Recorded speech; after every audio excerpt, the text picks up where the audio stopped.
Mu kwezi kwa kabiri mu 1778 General George Washington yari mu mazi abira ataza aho igihugu cyerekeza. Icyizere cyarimo kimuyoyokana nyuma yo gutsindwa ku 200 y'urugamba rwo kurinda umurwa mukuru wari Philadelphia. Yizeraga ko intambara iza gukomeza arinda noneho indi mijyi muri Pennsylvania, arunda ingabo ze hafi y'ahitwa Valley Forge. Ibi nabyo byaramuhindukanye, abasirikare be 12,000 kimwe cya kane bose bicwa n'ubukonje. Hari mu rugamba rugomba kurangira Leta Zunze Ubumwe za Amerika zigenze cyangwa zigakomeza kuyoborwa n'abakoloni b'Abongereza. Ibi byabereye Valley Forge byabaye ihurizo rikomeye mu ntambara y'ubwigenge bwa Leta Zunze Ubumwe za Amerika, ariko bisigara no mu mateka yose y'igisirikare cy'Abanyamerika. George Washington yari ihebye, atangira kubona ubwigenge yarwaniraga busa n'ubuca Abanyamerika mu myanya y'intoki. Ibi byaje guhinduka. Rimwe aza kwicara mu biro bye arimo yandika ngo ikintu atamenye nawe icyo gihe kiza kumutegeka kubura amaso akareba hejuru. Something either caused him to have a vision or believe he had a vision of an angel, the beautiful woman in white. Hari ikintu cyamusunikiye kugira amabonekerwa. Abona marayika, sinzi niba yaramubonye cyangwa yarizeye gusa ko yamubonye. Marayika uyu yari mu ishusho y'umugore mwiza cyane wambaye ibyera. Uyu marayika atangira kumuganiriza amubuza gucika intege ngo atakaze icyizere cy'ahazaza ha Leta Zunze Ubumwe za Amerika. Anamubwira byinshi ku hazaza.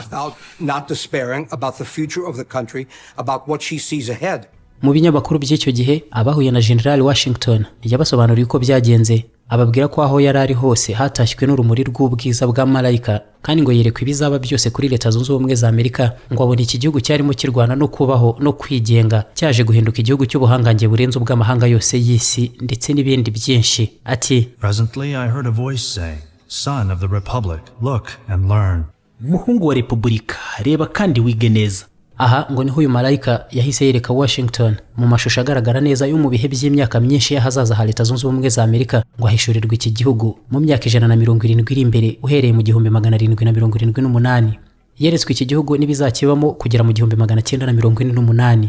George Washington mu kinyejana cya 18 muri uku kwerekwa yamenye ko Leta Zunze Ubumwe za Amerika ngo zizaba igihugu cy'igihangange.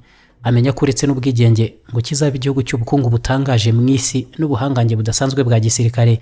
Anamenya ko hazatera intambara z'isi kandi ko Leta Zunze Ubumwe za Amerika zizegukana intsinzi kugera no mu ntambara ya kabiri y'isi, ubundi kikaba igihugu kiyoboye ibindi mu butegetsi bwa demokrasi. This angel tells George Washington that he will be victorious in the revolution, that there will be a civil war. Uyu marayika yabwiye George Washington ko azatsinda intambara y'ubwigenge, amubwira ko hazaba intambara muri Leta Zunze Ubumwe za Amerika, zimwe muri leta zigize iki gihugu zirwanira kwiyomoraho zigakora ihuriro ryazo. Anamwereka neza kuko bizagenda kose bizarangiriza leta zisubiranye zigakora igihugu kimwe, ubundi hakaba n'ibihugu byo mu Burayi bizagerageza kwambuka Atlantika ngo bitere Leta Zunze Ubumwe za Amerika. Ese uku kwerekwa kwa General Washington kwaba kwaragize uruhare mu guhindura amateka, icyizere yari amaze gutakariza Valley Forge kigahindukamo umurava watumye ahitamo ubundi buryo bwaje gutuma Abongereza batsindwa, Leta Zunze Ubumwe za Amerika zikigenga. Hari abashakashatsi n'inzobere mu mateka bamwe bemeza ko kukubonekerwa kwa General Washington kwabayeho. Uku guhishurirwa ibizaba mu myaka iri imbere byabaye kuri perezida wa mbere wa Leta Zunze Ubumwe za Amerika, bamwe bashingira ku kuba byarabanje kugarukwaho bwa mbere nyuma y'imyaka 102 bibayeho, bikagarukwaho bwa mbere mu kiganiro kigeze gutangwa na Anthony Sherman, wari umusirikare wemeza ko yaje yiruka aje kureba ibyari bimaze kuba kuri General Washington ngo agahita bimutekerereza byose. Abandi bakemeza ko General Washington yari mu bihe byo gutsindwa intambara y'ubwigenge, abasirikare be barimo bapfa ku bwinshi, banamburwa ibice hafi ya byose bari bafite. Ibi ngo ni ibihe byari hagati y'urupfu n'ubuzima. Ibi abandi bemeza neza ko bishobora gushora umuntu mu bitekerezo bishingiye ku byifuzo bye, noneho akageraho ukwifuza kwe akaguhuza n'ukuri kw'ibintu. Aha ngo birashoboka ko inzozi ze n'ibyifuzo yaje kubihuza n'ukuri yifuzaga, ngo ntaho bihuriye na marayika wamubonekeye, ngo byaba byaramugiye mu mutwe gusa. Ni ibihe byitwa life and death situation in times of horrible emotional agony. Mu Bukristo bwa Giprotestanti niho Leta Zunze Ubumwe za Amerika zifite inkomoko. Uzabisanga no ku birango bitandukanye kugeza ku noti z'amadolari banditseho bati In God we trust. Kuba bikabiriza bo bajya kure bati ni igihugu cyahawe inshingano n'Imana, inshingano zo gucigatira urumuri rw'abantu mu isi, umudugudu wo mu mpinga. Ibi bituma bemeza neza ko uyu malayika yoherejwe n'Imana koko agafasha General Washington gushinga igihugu cy'ubuhangange tukiziho ngo kibera amahanga yose urugero rukurikizwa. Uyu malayika yaba yarabonekeye Washington cyangwa ataramubonekeye, uko byambera kose ibi byatumye imyitwarire n'ibyemezo bya Perezida wa Leta Zunze Ubumwe za Amerika habaho amatsinda yihariye y'ababikurikiranira hafi, ku buryo niyo yavuga ibintu akina abisaba n'ubundi kubisesengurira hafi.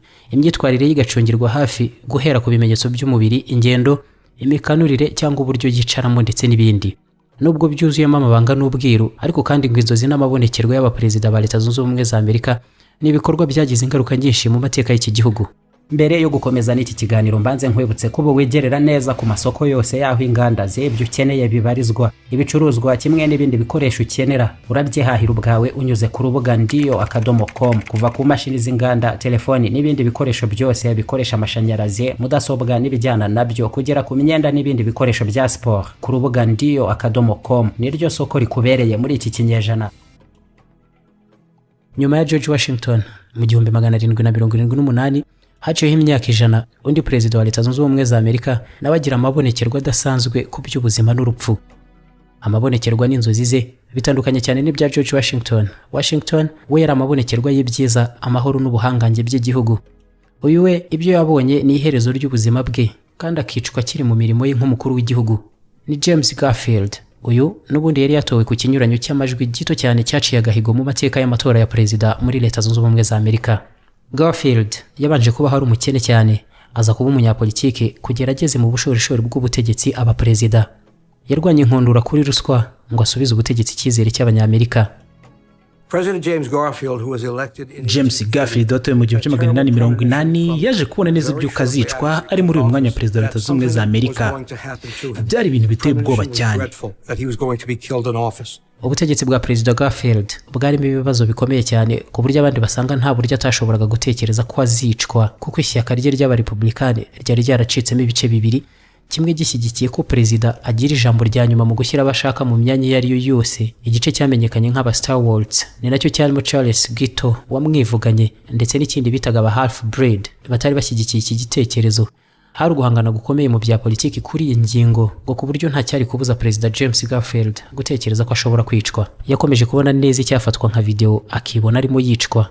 Umutekano urakazwa, akomeza kugira ubwoba, ariko buri gihe bikongera kumugarukamo akabibona neza mu buryo busobanutse atari inzozi zo mu bitotsi by'ijoro. Yagerageje kubyikuramo ariko biranga, akomeza kubona arimo yicwa. Byamwanze mu nda, ahitamo kujya gushaka umuhungu wa Abraham Lincoln witwaga Robert Lincoln ngo amusubiriremo neza uko byagenze ubwo se yicwaga. Ibi byose Perezida Garfield yabikoze ashakisha uburyo yakwikura muri uru rupfu yahoraga abona imbere ye. Ntacyo byatanze kuko ku itariki 2 mu kwa karindwi mu 1881 n'ubundi byarangiye uko Perezida Garfield yabibonaga araraswa. Igitangaje nuko n'ubundi Robert Lincoln byabaye ahari abibona neza ariko ntacyo ashobora kubikoraho. Uyu muhungu wa Abraham Lincoln ushyizemo na se abaperezida batatu ba Leta Zunze Ubumwe za Amerika bose bishwa hari cyangwa ari hafi yaho, ku buryo byageze aho yanga kuzongera kugira ahantu na hamwe yemera kwerekeza mu gihe Perezida wa Leta Zunze Ubumwe za Amerika yaba yahagiye nawe. Baramutumiraga nawe atireka ni mu mpamahoro, sinshaka kuzajya mpora mu manza mbazwa iby'abaperezida bishwe, bisa naho ahondi haba hari ikigomba guhitana perezida uko byagenda kose. Perezida James Garfield yeretswe urupfu rwe akabona ari maraswa, akanibona yapfuye bimugumamo, ahamagaza nabo yumvise ko bavugana n'imyuka idasanzwe, akora ibishoboka byose, ariko mu minsi 200 ageze ku butegetsi aricwa, ntiyagira habikwepera. You go back and read Shakespeare, you'll see every leader, great leader, powerful leader, has been tormented, particularly in times of stress. Musome inyandiko za Shakespeare murasanga buri muyobozi mukuru uyu w'igihangange abataratandukanye no guhangayika bikomeye, cyane cyane mu bihe by'ibibazo bikomeye ku gihugu n'ubutegetsi bwe, ibihe nk'intambara cyangwa imvururu n'ibindi bibazo. Ibibazo bya bindi ubusanga uri umunyabubasha bidasanzwe, ariko ukagira utya ukisanga uri wenyine washobewe burundu. Iyo bigeze aha abategetsi bemera kugira abo baganiriza, bagasaba inama n'insinzi, bakisunga bumva ko hari icyo babamarira bose. Presidents take their comfort where they can get it. Nibyo byago Perezida James Garfield yabanye nabyo, abona yicwa abanda nabyo kugeza atongeye kubibona ari uko bibaye koko. Woodrow Wilson perezida wa 28 wa Leta Zunze Ubumwe za Amerika yananiwe kumvisha Kongere ya Leta Zunze Ubumwe za Amerika ishingiro ry'icyifuzo cye cyo gushinga League of Nations yaje kuvamo l'ONU. Perezida Woodrow niwe wagize uruhare runini cyane mu kuvuga ko uyu mukurambere w'umuryango w'abibumbye usa n'ucigatiye ukuri ku isi y'ubu. Yahoraga yumvisha Kongere ya Leta Zunze Ubumwe za Amerika ko akwiye gushinga ihuriro ry'ibihugu ku buryo ngo yasangaga ibi bizatuma hatongera kubaho intambara y'isi. Hari hamaze kubaho iya mbere, niwo muti wonyine ngo yumvaga neza ko watuma hatabaho iya kabiri. Baramunaniye banga kumva, bananga ko Leta Zunze Ubumwe za Amerika zawinjiramo. Perezida Woodrow yagize umujinya udasanzwe, arikingirana ahikenya amenyo. Yahisemo guhamagaza umupfumu wari ugezweho mu bihe bye, ni bwana Edgar Cayce. Edgar Cayce was called in for two reasons. Edgar Cayce yahamagajwe ku mpamvu ebyiri zose zijyanye n'ubuhanuzi. Iya mbere yari ukumenya hazaza h'ubuzima bwa Perezida Woodrow, iya kabiri ikaba kureba insinzi yatuma hashinga umuryango mpuzamahanga. Wilson's quest for world peace through his idea of the League of Nations. Ntabwo Edgar Cayce muri Leta Zunze Ubumwe za Amerika yafatwaga nk'umupfumu giseseka, yari umuhanuzi. Yahamagajwe muri White House mu ibanga, acishwa mu byanzu. Edgar Cayce yakuyemo inkweto, yiyambura ikoti, atangira kuvuga amagambo n'amaso amuturumbuka mu gihanga, aratitira biratinda. Aho aturije areba Perezida Woodrow mu maso, amubwira ko agiye gupfa.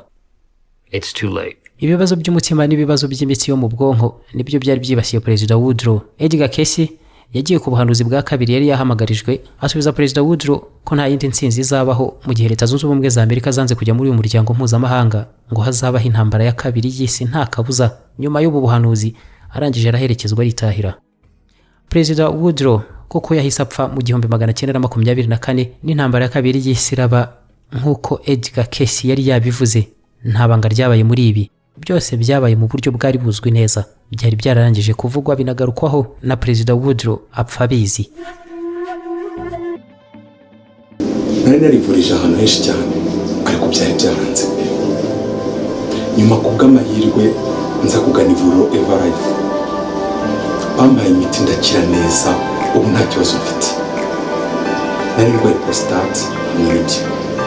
Mwabyiyumviye, ni ivuriro Eva Life rikorera Nyabugogo ku mashyirahamwe rimaze kuba ubukombe mu Rwanda no hanze yarwo mu kuvura indwara bakoresheje imiti y'ibimera kandi itunganyijwe neza mu buryo bw'ibinini, poudre cyangwa liquide. Hari abadogiteri batandukanye bagufasha, kandi cyiza nuko aho waba uherereye hose ku isi imiti yakugeraho, cyane ko bakorana na DHL. Mu ndwara bavura twavugamo nk'iz'imyororokere zose, kurangiza vuba no kubura ubushake, indwara zifata abadamu zose, igwingira ry'igitsina, indwara nk'umwijima, diabete, amara, igifu, asima. Abifuza kuva ku biyobyabwenge nabo barabafasha. Ku bindi bisobanuro wahamagara cyangwa ukandikira muganga kuri Eva Life, icyizere cy'ubuzima. Mu 1860 Abanyamerika ku mwanya wa perezida batoye umugabo n'ubu benshi bemeza ko ari we perezida uhambaye kurusha abandi bose bategetse igihugu cyabo kugeza ubu, ni Abraham Lincoln. Akigera ku butegetsi, ubuyobozi bwe bwahise butangira gushyirwa ku munzani.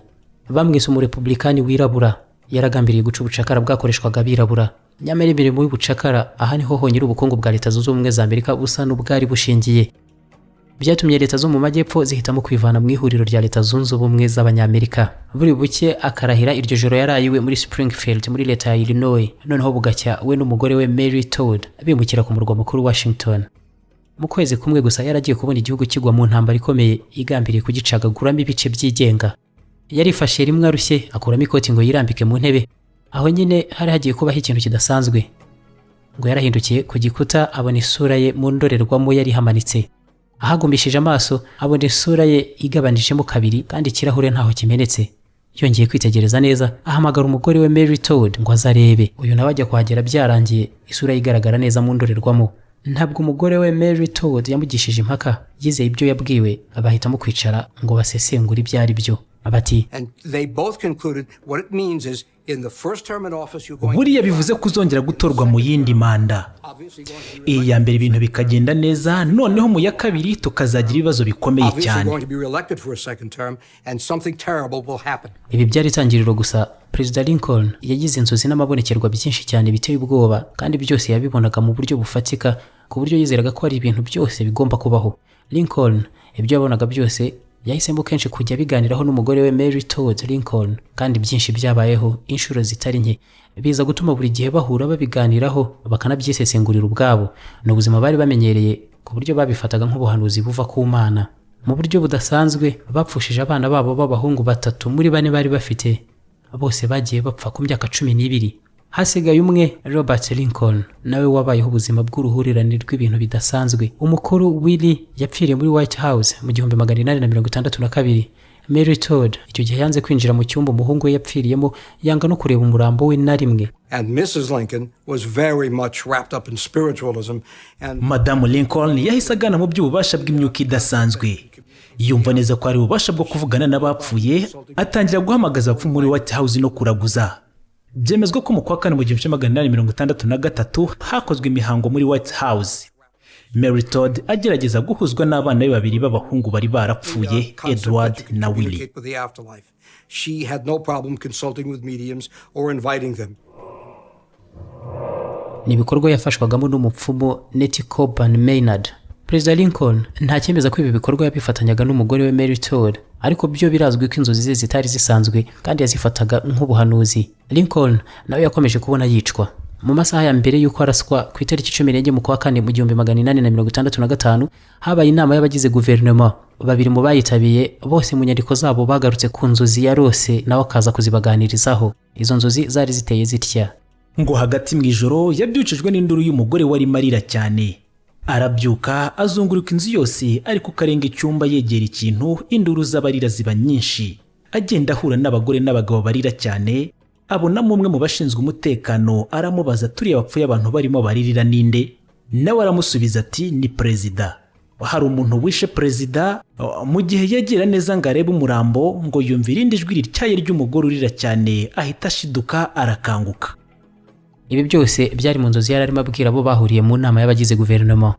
Mu ijoro ry'uwo munsi isaa 4:15 yararashwe. Abavuzi bakoze ibyo bashoboye byose, ariko muri iryo joro isaa 22 yari yararangije gushiramo umwuka apfa atyo. Kuki Perezida Abraham Lincoln yari azi neza iby'urupfu rwe, ariko ngo agakomeza kujya mu ruhame no kwishora ahantu bigoranye kumurindira umutekano? Ngo yizeraga neza ko ntaho umuntu ashobora gucikira ikizamubaho. Kuri we byose ngo byari ugushaka kw'Imana, abantu bakabaho bashinzwe gushyira mu bikorwa ibyo yateganije ko bizabaho nta kindi.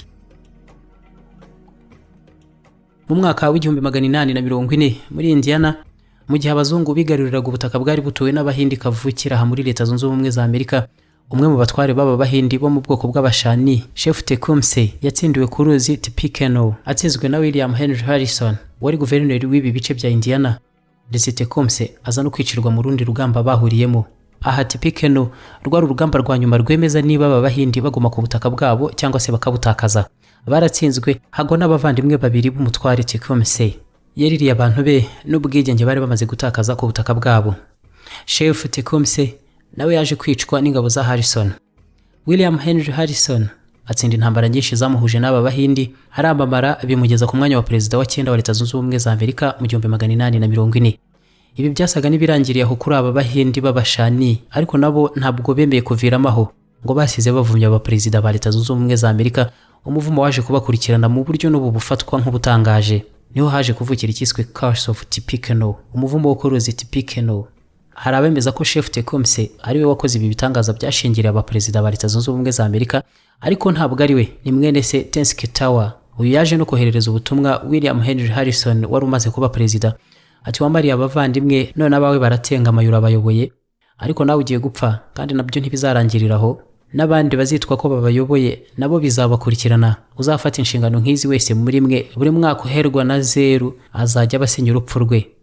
William Henry Harrison wari umaze gutorwa akohererezwa ubu butumwa. Uburyo yabwakiriye ntibuzwi, ariko umunsi wabanjirije irahira rye ubwo yari maviwe muri Ohio, ikivunge cy'abantu bamutegereje bamukomeraga amashyi menshi, ariko ubutumwa yohererejwe na Chef Tenskwatawa nabwo ngo bwakomeje kumugaruka mu mutwe. Agenda pepera anabwira abanyuzeho bose ati, And he says to everybody, I have to say goodbye now. Murabeho, ubwo nimutongera kumbona muzakomeze muzirikane ko mbatekereza rwose. Bisa naho yabyiyumvagamo ko hari ikiza kumubaho kitari cyiza ubwo yerekezaga i Washington.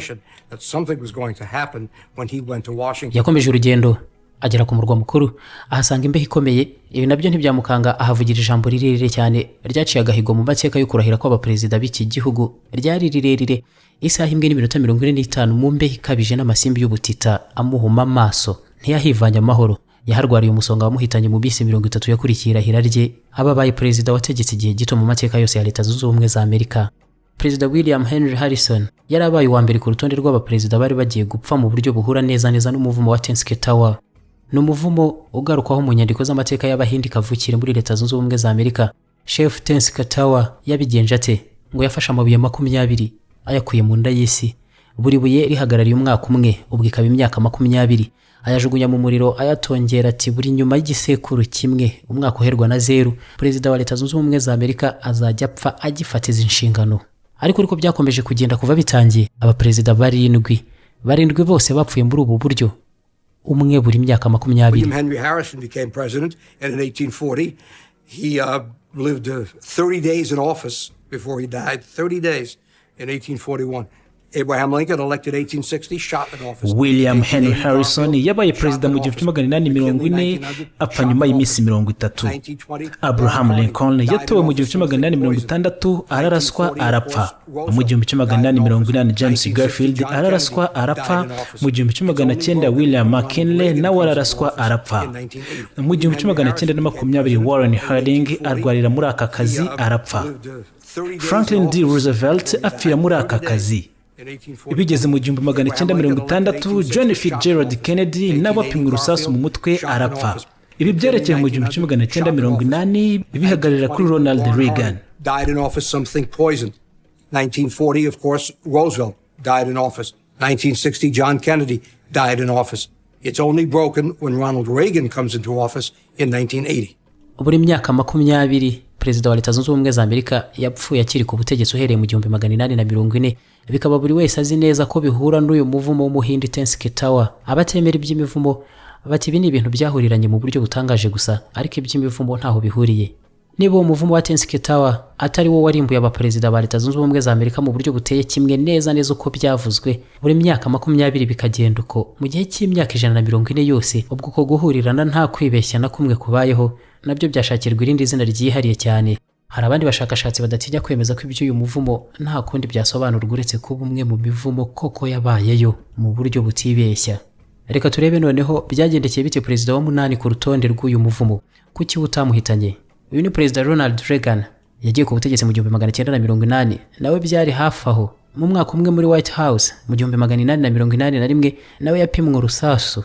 Hari hashize amezi 2 yonyine amaze kurahira, yahikuye hamana. Ngo birashoboka ko uyu muvumo warangiranye n'imyaka 140 uza kurangira bigenze bite. I believe that Nancy Reagan, whether she'll ever admit it or not, ngo byaba byaraturutse kuri Nancy Reagan. Uyu yari umugore wa perezida Ronald Reagan, yapfuye muri 2016 vuba. Madame Reagan yizeraga cyane ibijyanye n'ibimenyetso by'ingendo y'imibumbe n'inyenyeri mu isanzure. Ibishingiye ku bumenyi bw'imbaraga zihambaye, ngo ku buryo haba ari icyo yakoze mu gukiza umugabo we, kuko ikinyuranyo cy'isegonda rimwe ryonyine muri gahunda za perezida Reagan yerekeza aho yarasiwe cyari gihagije ngo ntiyicwe n'uwo muvumo uhita urangiriraho. Astrological chart or whatever timing she gave them, that a few seconds difference was all it took to save his life and break that curse. Byaba uruhurirane rusanzwe uretse ko binagoye kubyiyumvisha, cyangwa se byaba n'uyu muvumo w'umuhinde Chef Tenske Tower. Ibyo ari byo byose cyangwa se ububasha ubwo ari bwo bwose byagiranywe, byasigaye ari igihu gihishe ibanga ritasobanutse mu mateka yose y'ubutegetsi n'abaperezida muri Leta Zunze Ubumwe za Amerika.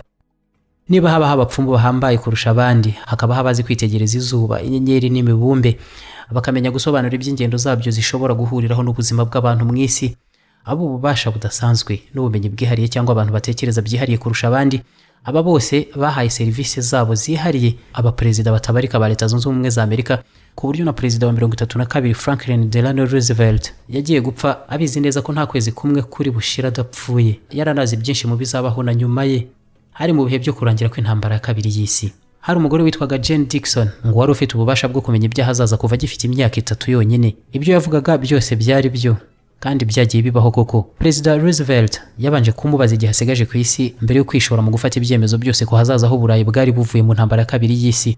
Madame Jane Dixon yamubwiye ko nta mezi 6 ashira adapfuye. Anamubwira neza ko Ubushinwa buzaba igihugu cya gikomunisti. Anamuhishurira neza ko nubwo Abarusiya icyo gihe bari inshuti, ko mu myaka yari igiye kuza ngo Uburusiya azaba ari igihugu gihanganye kandi kirebana y'ingwe mu bihe byinshi na Leta Zunze Ubumwe za Amerika mu myaka yari igiye gukurikiraho. Yongeye kumuhamagaza mu kwa mbere mu 1945, abaza Jane Dixon ati none se urakomeje koko? ubu nsigaje imyaka ingahe noneho ngo mfe. Madame Dickson ati nyakubahwa perezida narabikubwiye n'ubushize ntabwo bikiri imyaka, urabura ibyumweru bike byonyine ugapfa. Ku itariki 25 z'uko kwezi nyine Perezida Roosevelt yahise apfa. Ibi nta kabuza byagize uruhare rukomeye mu mibanire y'ibihugu, cyane cyane kuri politiki za Leta Zunze Ubumwe za Amerika mu Burayi nyuma y'intambara ya kabiri y'isi. Mu myaka 20 yakurikiyeho, guhishurirwa iby'inzozi zidasanzwe kwa Perezida Lyndon Johnson kwamusunikiye kwegura ku mirimo ye asimburwa na Richard Nixon mu 1969 mu bibazo bikomeye cyane mu mateka ya Leta Zunze Ubumwe za Amerika. Yitabaza nawe abazi kureba ibyahazaza, abwirwa ko Leta Zunze Ubumwe za Amerika zizagabwaho ibitero by'iterabwoba mu 1972. Amenya neza n'itariki yewe n'isaha wari ugambiriwe muri iki gitero ngo yaba ari ambasaderi wa Israel muri Leta Zunze Ubumwe za Amerika, Yitzhak Rabin. Icyo gihe byahanuwe na none na Jim Dickson.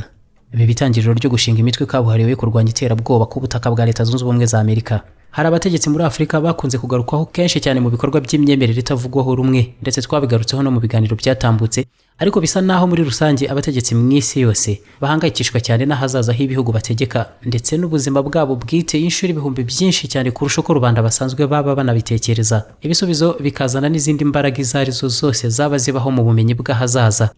Ubupfumu, ubuhanuzi, gufindura iby'uburyo inyenyeri n'imibumbe byipanze mu isanzure bisobanura, abamarayika n'Imana ubwayo. Bamwe byarabahiriye bahanurirwa neza, abandi ntibagira abo bitabaza, ibyo bari bakeneye babyibonera ubwabo, abandi bararota barazikabya, abandi ibyo bahanuriwe ntibyaba byo.